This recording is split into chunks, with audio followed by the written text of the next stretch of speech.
Hello everyone! Welcome back to my space. This is me, Maria. Oh, hindi yun maarte, Reza May ha. Hindi yun maarte. So, but anyway, ngayon,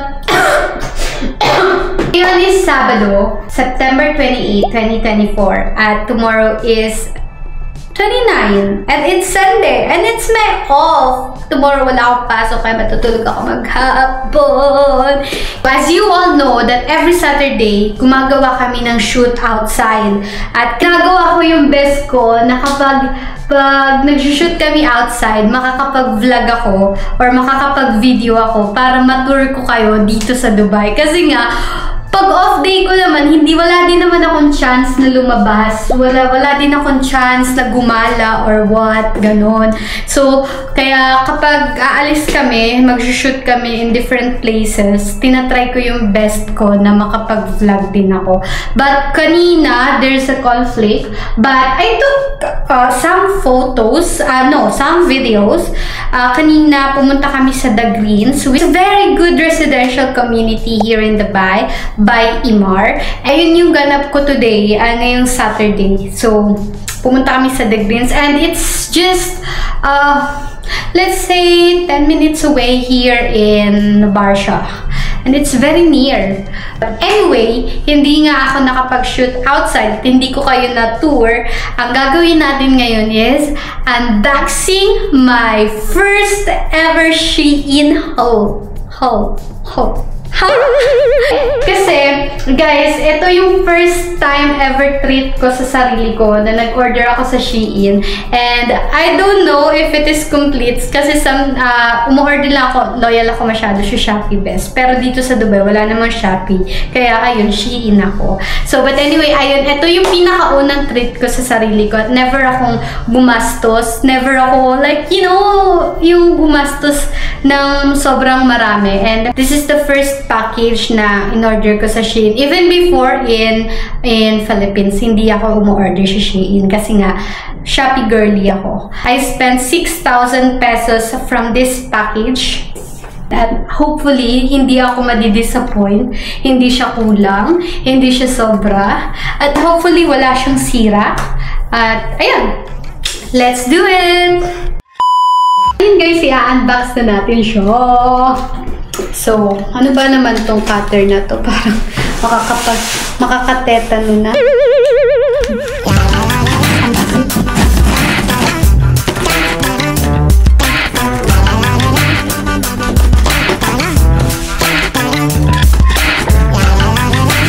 Alam mo ba na after, how many months na ako nag-work dito sa Dubai? Pero ito yung first time na bumili ako ng umabot ng 200. So yun guys, since nung nagtrabaho ako dito sa Dubai, hindi ako umu-order hindi ako bumibili for myself na umaabot ng you know, 200 dirham. So ito yung pinaka first time ko na umabot siya lumagpas siya ng 200.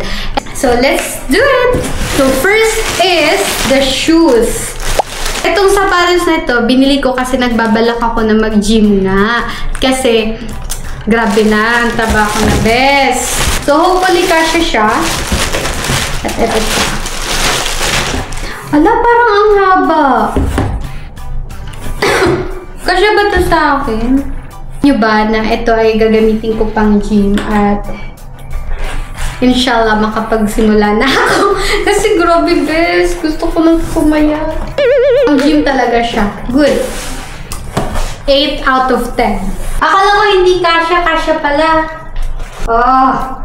Nice, nice, nice. 10 out of 10. The second item is this one. This is gloves.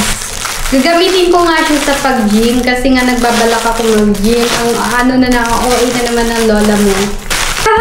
Sa bagay, maliit din naman yung kamay ko. So, get ready, Maria. Yan! So, kasya siya. Ang liit talaga ng kamay ko, te. These gloves, it cost me. Gagamitin ko to guys sa ganap na ganap. Akala mo naman talaga consistent sa pinaggagawa. Next item is this one is next item is pants. pants. Alam niyo ba, gusto ko bumili ng pants kasi yung pants ko dito, ang sikip-sikip na sa akin. Tapos yung pants ko na yon galing pa sa tindahan ni Tita Mads. Alam niyo ba, dati before, nagbabantay ako sa ukay-ukay na tita ko. Like yung ukay-ukay na yung thrift shop. Tapos, every time na meron na bagong bulto, merong bagong dating na, na supply, ako yung pinakauna na magbubukas. Ako rin yung pinakauna na kukuha ng damit, ng pantalon. So, that pants that I'm using, I don't know if you guys see it na. Pero, that pants is the only thing that I have here. So, ayun. Ang sikip niya na sa akin kaya bumili ako nito pang work din. Hala, ba't parang ang sikip sa akin? So, ang laki niya, guys! Okay, kasya naman pala. Hindi siya yung malaki. So, guys, sinukat ko siya. Mahaba siya kasi nga wide leg pants siya. Pero, kapag nag-heels ka na, okay naman na siya. Pero, yung sa waist, okay siya. Goods. 10 out of 10. This pants is giving. So, sinuot ko yung pants, okay naman siya. Kasi kapag nag-work ako dito, isa lang yung pants na pinampapalit-palitan ko. At yung pants na yun, yung galing pa sa tindahan sa tita ko. And it's very nice. And it cost me, fifth item is this. What is this? Hala, ano man pinagbibili ko? The size is extra small. What is this?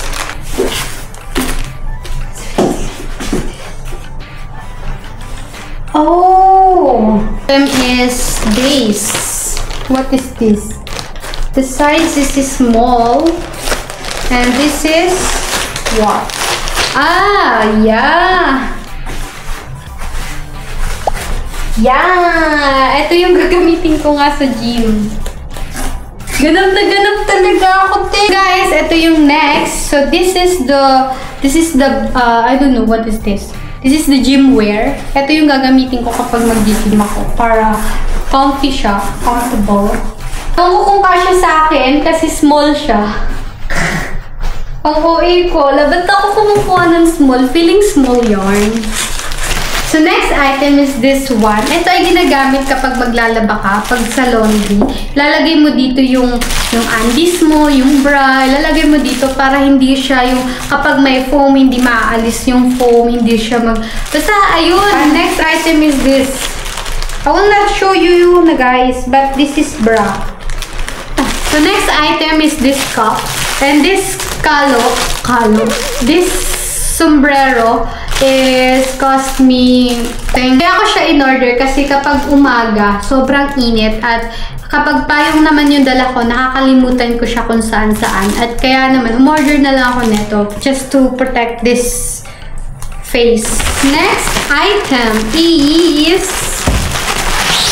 this. Next item is this jumpsuit. I like the color. Alam niyo ba kung bakit ako umorder ng ganito? Kasi pag may formal events sa mga developers events like Imar, Damak, yung may mga lunch event na kailangan puntahan. So next item is this one. What is this? Panyo. And this one next is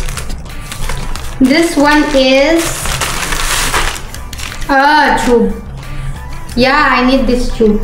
So last two guys, the last two, second to the last. Hey, I ordered this shoe. Alam niyo ba guys na itong sapatos na to, kahit noon sa Pinas, nasa cart ko siya ng Shopee. Hindi ko lang siya nabibili kasi masyado siyang pricey for me.